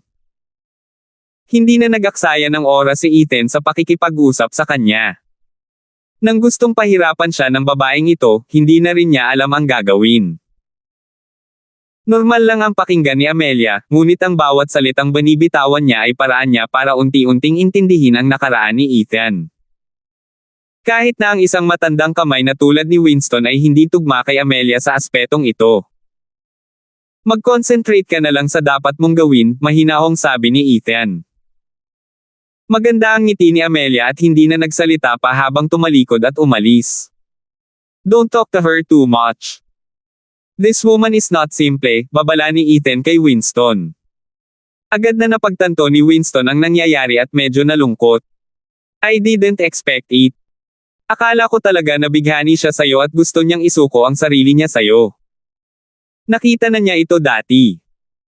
Napakaraming babae sa paglipas ng mga taon ang gustong pakasalan si Ethan. Marami rin silang natuwa sa one-night stand lang nila ni Ethan. Ngunit hindi pumayag si Ethan sa alinman sa mga kahilingan ng mga babaeng ito. Ang kanyang puso ay pagmamayari lamang ng isang tao 15 taon na ang nakararaan. Mag-crack tayo. Ayaw nang mag-aksaya pa ni Ethan ng oras sa pakikipag-usap. Sige. Kinuha ni Winston ang kahon at umalis. Ang mga laban sa lungsod ay mas kapana-panabik kaysa sa mga laban sa kagubatan. Kalmado ang ekspresyon ni Ethan at tila wala siyang pakialam sa kakaharapin nila. Ang taong humarap sa mga assassin ngayon ay hindi ang kanyang sarili. Nandyan lang siya para maging pain. Kailangan lang niyang ilantad ang sarili sa harap ng lahat ng mga assassin, at si Winston na ang bahala sa iba. Buo ang tiwala niya sa kapatid na ito. Magsisimula na ang seremonya. Ito ay isang regular na programa, kaya kailangan niyang sabihin ang mga bagay na dapat niyang gawin at gawin ang mga bagay na dapat niyang gawin. Napakahigpit ng seguridad sa venue. 3 patong ng mga tauhan ng seguridad ang nakapalibot sa lahat sa lugar at walang ibang espasyo o puwang sa pagitan. Imposibleng may makalusot sa seguridad, lalo pat subukang patayin sina Ethan at Amelia ng malapitan. Ang tanging bagay na maaaring pumatay sa kanila ay pangmatagalang armas. Ganyan mo lang kami inilantad. Hindi ka talaga takot sa kamatayan. Bukas ang entablado at napapaligiran sila ng mga matataas na gusali, kaya't ang sarap nilang maging ganap na bukas dahil wala man lang nagpoprotekta sa kanila. Minsang may tumutok sa kanila ng sniper rifle, wala na silang pagkakataong makatakas. Hindi ko ginawa noon, mahinahong sagot ni Ethan. Pero medyo ako ngayon. Lumingon si Amelia at tumingin kay Ethan. Dahil ba may taong pinapahalagahan mo ngayon? Ang mga tao ay malambot ang puso. Kapag mayroon silang isang taong pinapahalagahan nila, ang taong iyon ay magiging isang kahinaan. Ngunit syempre, ang pagmamalasakit na ito ay maaari ding maging iyong pinakamatibay na sandata. Kalmadong nagsalita si Ethan na para bang may pinag-uusapan siyang hindi importante. Ngunit hindi inakala ni Amelia na ito ay isang bagay na normal. Kabanata 1394. Kung ang isang tulad ni Ethan ay nag-iisa sa mundong ito, tiyak na siya na ang pinaka-nakakatakot na tao sa universo. Iyon ay dahil wala siyang kahinaan. Pero malinaw na may kahinaan si Ethan ngayon. Si Diane ang kahinaan niya, at isa siyang kahinaan na hinding-hindi maaalis ni Ethan. Sabihin mo kung ano. Tumingin si Amelia kay Ethan at humakbang paarap sa harapan ni Ethan. Kung may magtangkang pumatay sa iyo, makakatulong ako sa pagharang sa iyo. Natigilan si Ethan. May kahinaan ka pero wala ako. Kaya hindi ako natatakot. Tumawa si Amelia. Hindi umimik si Ethan at hindi rin alam ang sasabihin. Hindi simple ang babaeng ito, at ganoon din ang naramdaman ni Ethan kay Amelia sa unang pagkikita nila. Kaya hindi siya naniwala sa anumang sinabi niya, maging ang banta sa kanyang mga salita. Pero naniwala talaga si Ethan sa sinabi niya. Bakit, hindi ka tinatablan? Napahagalpak ng tawa si Amelia nang makita kung gaano katahimik si Ethan. Hindi naman ginamit ni Diane ang buhay niya para protektahan ka, diba? Binigyan niya ako ng nakaraang buhay, sabi ni Ethan. Then he reached out to pull Amelia back to his side and said quietly, kung gusto mo talagang maging kaibigan, huwag mong gamitin ang mga taktika na ginagamit mo sa iba sa akin.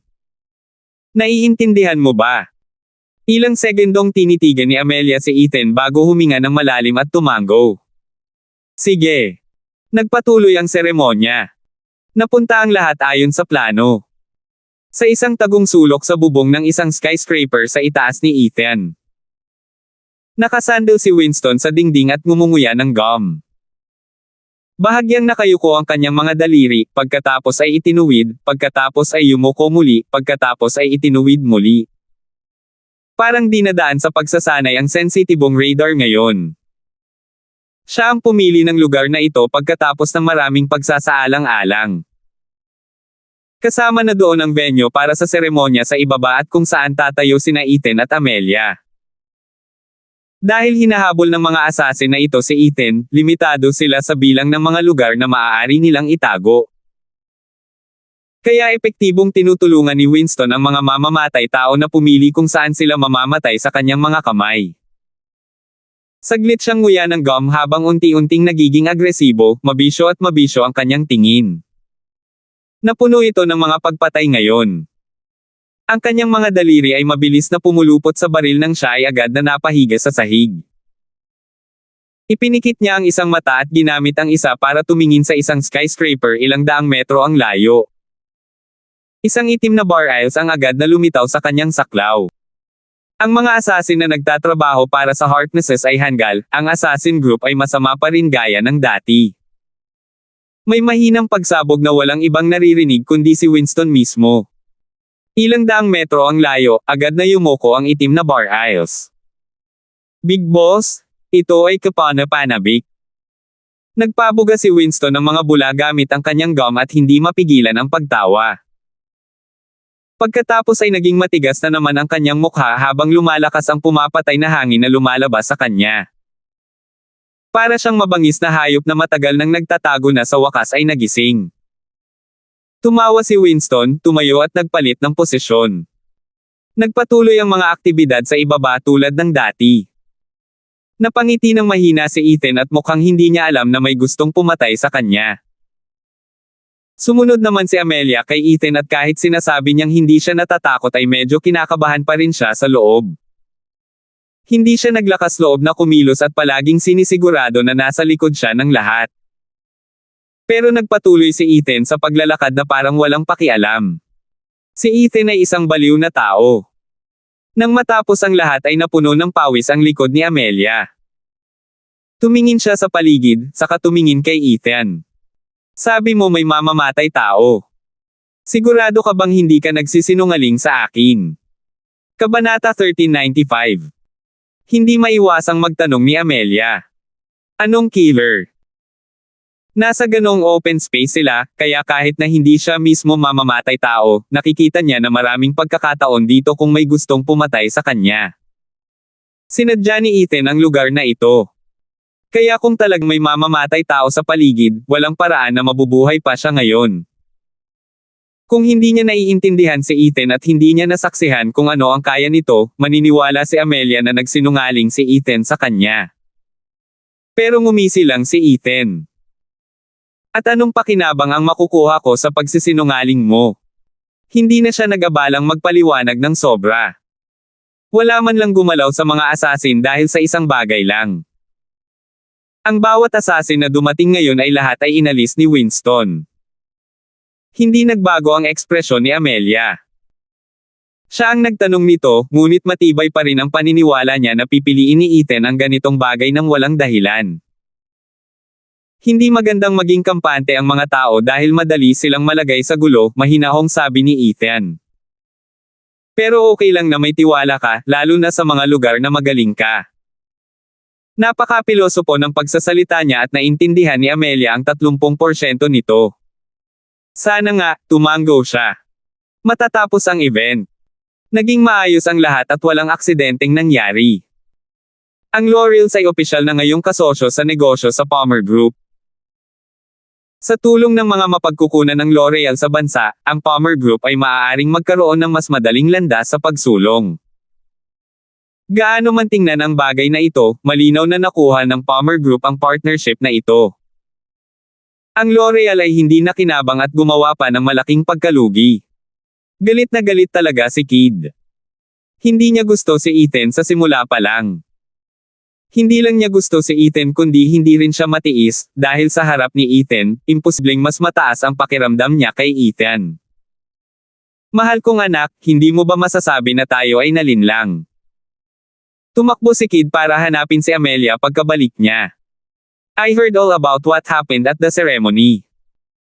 That Ethan was just pretending to be smart and making this story para isipin natin na matalino talaga siya. Anong mamamatay tao? Kahit meron, malamang lahat sila ay itinanim ni Ethan. Lahat ito ay upang gawing opisyal na magtrabaho ang L'Oreal sa Palmer Group para makuha nila ang lahat ng aming mga mapagkukunan. Paulit-ulit na daldal ni Kid. Pare, maniwala ka kay Ethan. Nasa dulo na si Amelia. Kahit hindi ka naniniwala sa kanya, please believe me. Nakulam ka talaga sa kanya. Sa sobrang galit ni Kid ay hinampas niya ang mesa. Tumingin siya kay Amelia at seryosong nagsalita, this person is not an ordinary person. That is what you told me. He is someone from the Palmer Group and works wholeheartedly for them. Why would they help the L'Oreal family? Sinabi noon ni Amelia na si Ethan ay napakatalino, malakas, at dominante. Wala siyang intensyon na magtrabaho sa L'Oreal. Gusto lang niyang samantalahin ang mga mapagkukunan na mayroon ng L'Oreal upang matulungan ang Palmer Group na umunlad sa labas ng China. Hindi alam ni Amelia ang sasabihin. Inabot niya at gustong ipaliwanag ang mga bagay-bagay, ngunit hindi niya alam kung saan magsisimula. Halatang bias si Kid kay Ethan dahil ilang beses na siyang napahiya sa harap ni Ethan. Pagkatapos ng pangyayaring ito, lalo siyang naniwala na may iba pang binabalak si Ethan. Ngunit ang tanga na ito ay isang taong walang pakialam sa mga katulad niya. Ama, you don't need to bother convincing me. I never believed it.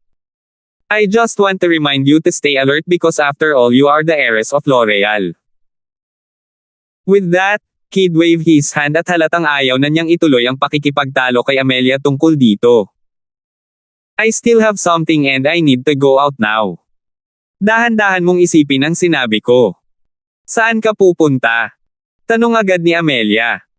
Ang mga bagay sa Vegas ay hindi pa rin matatag, kaya mas mabuti kung hindi ka na lumabas.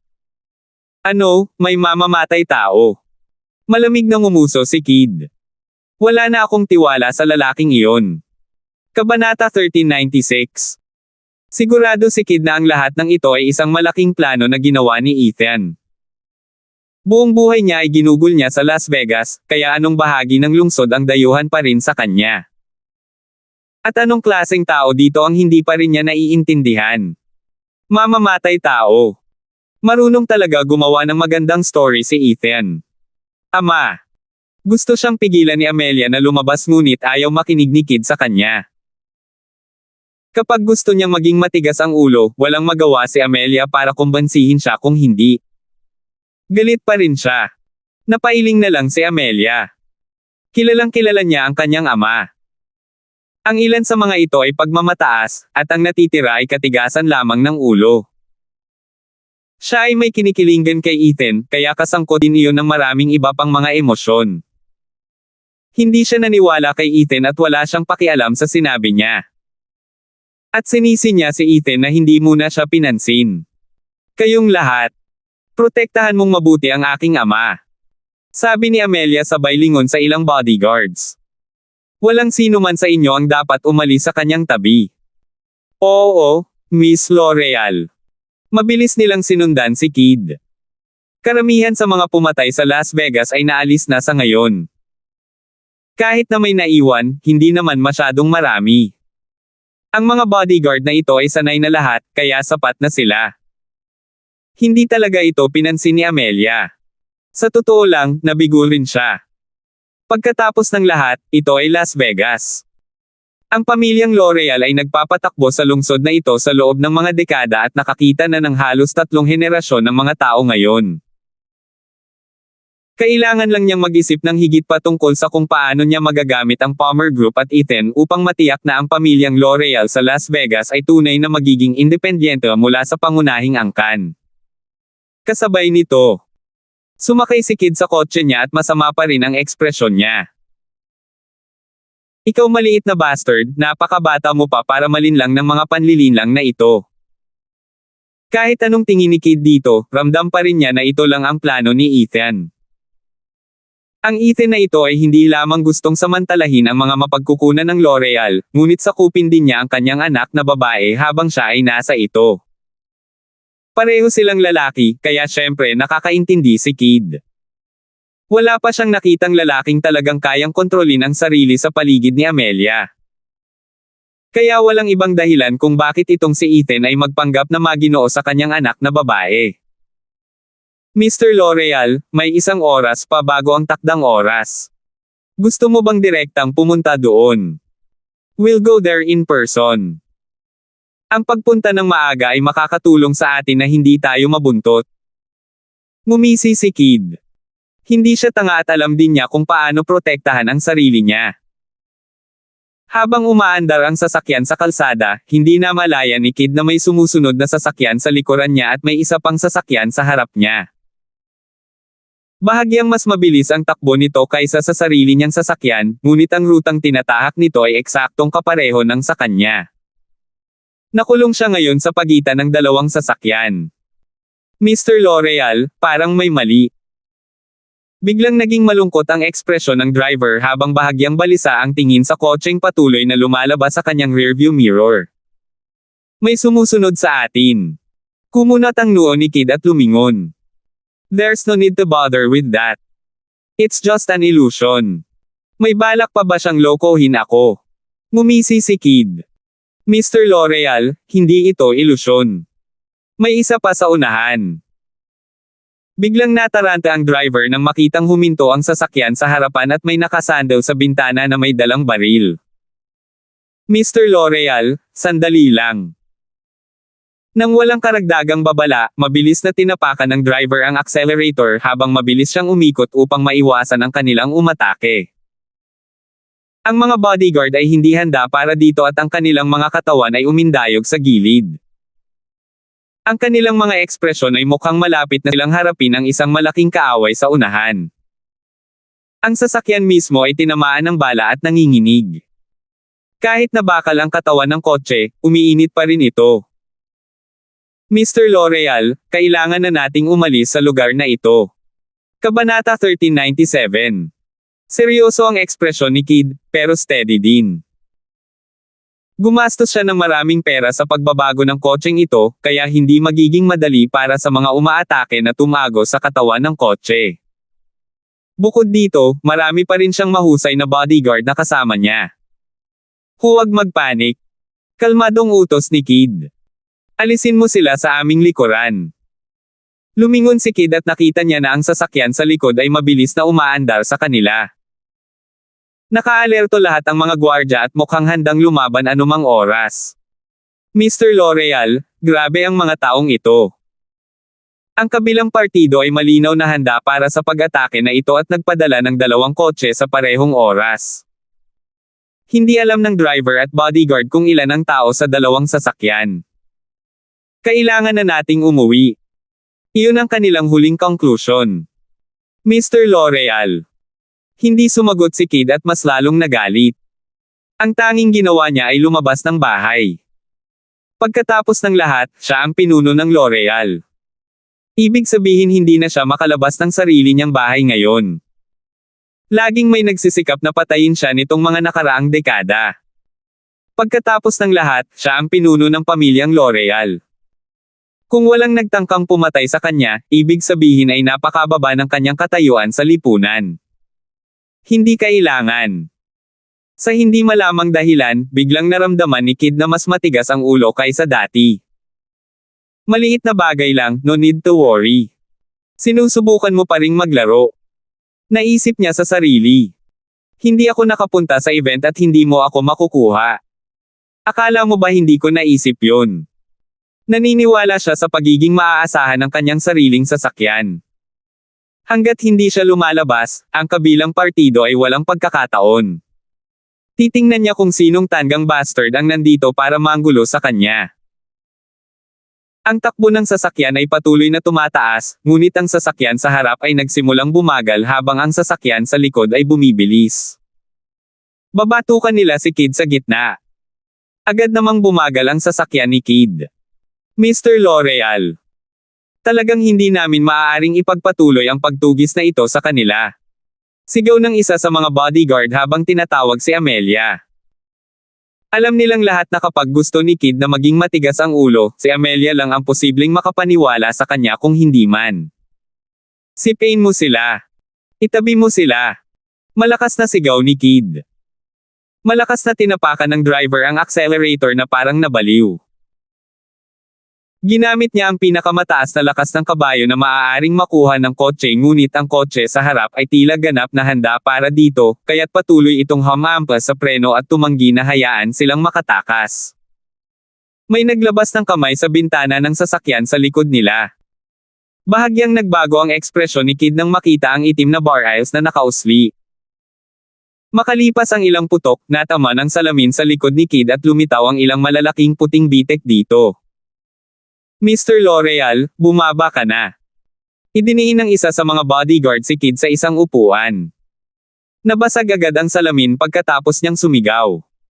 Biglang nagbago ang ekspresyon ni Kid. Paano ito posible? Bulletproof glass ito. Paano ito madaling sirain? Takasan. Tumakas. Sigaw ng bodyguard sa kawalan ng pag-asa. Ang driver ay galit na pinahihit ang manibela, tinapakan ang accelerator at ginawa ang engine rev. Sa huli ay itinulak nito ang sasakyan sa harap palabas ng kalsada at pinaandar ito. Hindi nagdalawang isip ang sasakyan sa likod at agad na hinabol ang sasakyan ni Kid. Hindi nila hahayaan na umalis si Kid. Humiga si Kid sa backseat at nagsimulang magpanik. Bilis! Umuwi ka na! Umuwi ka na! Natatakot na talaga siya ngayon. Kung hindi siya maprotektahan ng kotseng ito, hindi na siya nang ahas na manatili sa labas. Miss L'Oreal, nakilala namin ang isang mamamatay tao. Malungkot ang ekspresyon ng bodyguard ng madaanan niya si Amelia. Nasa 14th Street tayo pero handang-handa sila, kaya kung uuwi tayo ngayon, baka harangan nila lahat ng ruta natin. Oo. Oo, okay. Paprotektahan namin ng mabuti si Mr. L'Oreal. Ibinaba ng bodyguard ang telepono at nagngangalit na mga ngiping sinabi, inutusan kami ni Miss L'Oreal na protektahan si Mr. L'Oreal. Sige. Ang lahat ng mga bantay ay handang mamatay. Kabanata 1398. Ayon sa dati nilang karanasan, napakatapang ng kanilang mga umaatake dahil lubos silang naghanda. Ang ibig nilang sabihin ay negosyo. Seryoso talaga sila. Pumunta sa 8th Street. Agad namang nagdesisyon ang bodyguard. Pumunta kung nasaan ang Palmer Group. Ang Palmer Group ay magliligtas sa atin. Agad na napaangat ng tingin si Kid nang marinig niya ito. Hindi tayo pupunta doon. Pupunta sa Palmer Group. Hindi ba't katulad din iyon ng pagsuko kay Ethan? Hindi niya matanggap iyon. Iyon ang utos ni Miss L'Oreal. Walang pakialam ang bodyguard sa sinabi ni Kid. Ako ang padre de pamilya. Miss L'Oreal lang ang pinakikinggan namin. Sigaw pabalik ng bodyguard. Mr. L'Oreal, kung patuloy kang magsalita ng ganito, kailangan ka naming ibaba. Ikaw. Galit na galit si Kid pero hindi na siya nagprotesta. Alam niya sa kaibuturan na kung gusto niyang mabuhay, kailangan niyang tumakas patungo sa Palmer Group. Lumiko ang sasakyan at tinungo ang kalsada kung saan matatagpuan ang Palmer Group. Samantala, hindi mapakali ang puso ni Amelia. Kinakabahan siya pagkatanggap niya ng tawag. Hindi niya inaasahan na nandoon pa rin ang mga assassin at hindi pa nabubure lahat. Malinaw na ang Las Vegas ay puno ng mga tao gustong pumatay sa kanya at sa kanyang ama. Ethan, iligtas mo ang tatay ko. Tinawagan kaagad ni Amelia si Ethan pagkatapos ng tawag sa telepono. Sinabihan na niya ang mga bodyguard na ipadala ang kanyang ama sa Palmer Group anuman ang sinabi ni Kid. Hindi man lang nagkaroon ng pagkakataon si Ethan na tumanggi. Ibinaba na ni Amelia ang telepono. Medyo nadismaya siya. Wala man lang siyang interes sa matandang ito. Ang matanda ay matigas ang ulo at kung siya ay namatay, siya ay nararapat. Kung sabay-sabay siyang dumalo sa event noon, malamang ay naakit na nila ang karamihan sa mga assassin at hindi na sana ganito ang mangyayari ngayon. Big Boss, anong meron? Nakataas ang isang paa ni Winston habang nakaupo sa sopa at kumakain ng isang bag ng chips na kinuha ni Ethan kay Ashley. May gagawin pa tayo, sabi ni Ethan. Naghihintay kami ng mga bisita. Kumakain pa rin si Winston at parang walang pakialam sa sinabi ni Ethan. Ibinuhos niya ang mga natitirang mumo sa bag sa kanyang mga kamay, pagkatapos ay inilagay ang lahat sa kanyang bibig at ngumunguya. Big Boss, saan mo nabili itong mga chips? I don't think you can get them outside of China. Tiningnan niya ang packaging at nakitang local product iyon. May nagdala talaga sa kanya hanggang dito. Nakaupo ang sekretarya sa labas ng opisinang ito, nakangiting sabi ni Ethan. Siya ang nagdala at sigurado akong medyo marami ang dala niya. Kung gusto mo, sa kanya na lang kunin. Tumango si Winston. Tapos bigla niyang na-realize yung sinabi ni Ethan kanina. Sinasabi mo bang may trabaho tayo? Walang sinabi si Ethan. Binuksan niya ang pinto ng opisina para bumaba at agad siyang sinundan ni Winston. Sabay-sabay. Puno ng butas ang sasakyan ni Kid. Ang kanyang mukha ay puti na parang kumot. Bilisan mo. Medyo malayo pa bago nila marating ang opisina ng Palmer Group. Pakiramdam niya ay mamamatay siya anumang oras ngayon.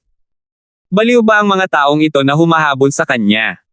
Mas mabilis. Galit na sigaw ni Kid. Magiging maayos ang lahat kapag naabot nila ang Palmer Group. Hindi man niya gusto si Ethan, alam niya ang kakayahan ni Ethan. Malapit na tayo. Sigaw ng isa sa mga bodyguard. Wala pang 100 metro ang layo nila ngayon. Ang sasakyan sa likod ay biglang bumangga sa kanilang sasakyan, dahilan para mad-ulash ang sasakyan ni Kid at muntik nang mahulog ang gulong sa likuran ng sasakyan.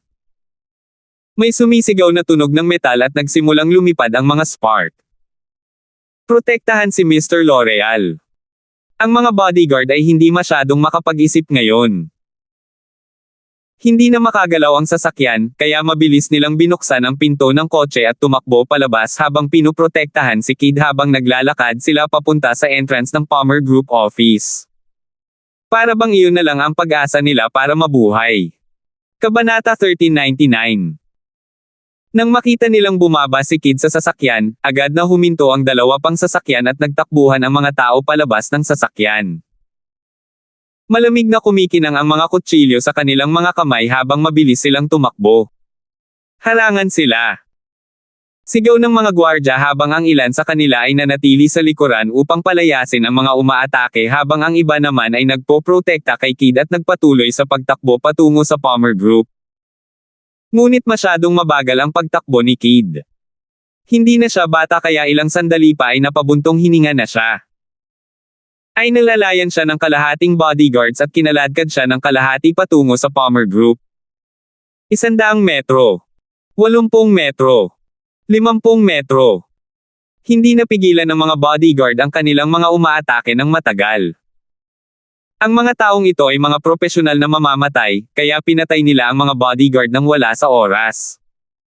Protektahan si Mr. L'Oreal.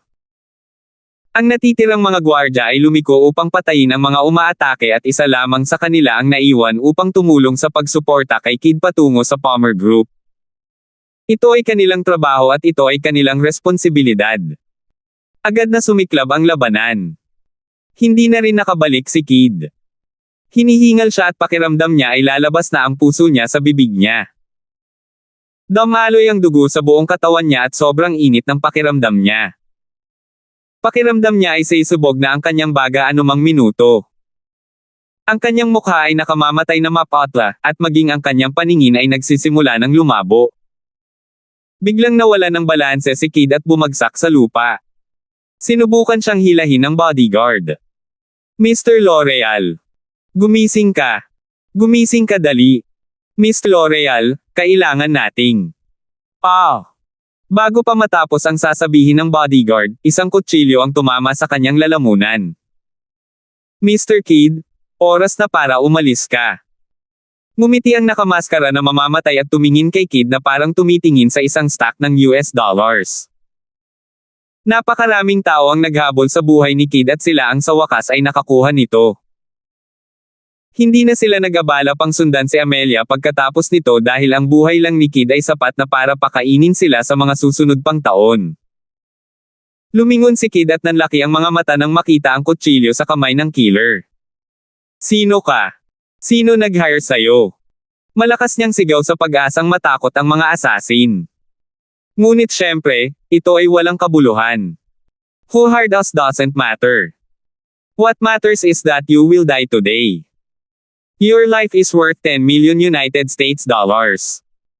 Hindi na gustong mag-aksaya ng oras ng assassin at itinaas ang kutsilyo para mapusok ito kay Kid. Pakiramdam ni Kid ay nanigas ang buong katawan niya. Biglang may lumitaw na figure sa napakabilis na bilis. Para siyang mabangis na toro na tumama ng malakas sa pumatay. Sinabayan pa ng tunog ng pagbitak ng buto. Huminga ng malalim si Kid at maging ang kanyang lalamunan ay nanuyo. Nanggugulo sa pinto ng opisina ng big boss ko. Humingi ka ba muna ng permiso kay Kuya Winston dito? Si Winston ay tumawa ng baliw at tila isang mabangis na hayop na kakawala lang sa pagkakagapos nito nang magsimulang umatake sa isa pang assassin na nagmumula sa likuran. Lumingon si Kid at nakita si Ethan sa tabi niya. Habang nakatayo siya dito, ang lugar na ito ay naging isang uri ng bawal na lugar kung saan walang sino man ang pinapayagang lumapit. Ethan. Tawag sa kanya ni Kid at agad na bumangon. Ikaw. Shut up! Sumulyap si Ethan kay Kid at sinaman siya ng tingin. Namula agad ang mukha ni Kid pero hindi na siya naglakas loob na magsalita pa. Winston, I told you before that these assassins are all yours and I won't take anything from you, mataray na sabi ni Ethan. Pero seryoso, bakit ang bagal mo? Wala ka ba sa practice? Lalong tumawa si Winston nang marinig ang mga salitang ito. Gusto niya ang pakiramdam na ito. Nagustuhan niya kung paano hindi nakikialam si Ethan. Kung hindi, wala na siyang mababash. Si Winston ay parang dragon na nabaliw habang walang kamay na dumurog sa ilang mga assassin sa lugar. Napakabangis niya kaya napatitig si Kid nang nakabuka ang mga mata at bibig. Kabanata 1400. Nasaksihan ni Kid kung gaano pambihira si Ethan. Nag-iisang pumasok siya sa bahay ni L'Oreal at walang makakapidyaw sa kanya. Sino itong Winston? Parang narinig niya lahat ng sinabi ni Ethan. Itong Palmer Group. Ilan pang halimaw ang nagtatago sa loob. Sa di nagtagal, 4 o 5 assassin ang nakahandusay sa lupa. Ang isa sa kanila ay hindi man lang nagkaroon ng oras upang bumunot ng kanyang sandata. Nabali ang magkabilang braso ni Winston at napasigaw siya sa sakit at napaluhod sa sahig. Mabilis na pinaandar ng isang kotse mula sa malayo ang makina nito matapos itong makita at parang baliw na tumakbo si Winston. Tumalon siya sa hood at naghatid ng malakas na suntok. Ang mga bitek na tila sapot ng gagamba ay agad na kumalat sa windshield. Nagsimulang maghiyawan ang mga tao sa loob ng sasakyan. Halos lumuwa ang mga mata ni Kid nang marinig ang boses na iyon. Duncan! Ikaw ba yan? Galit na sigaw ni Kid.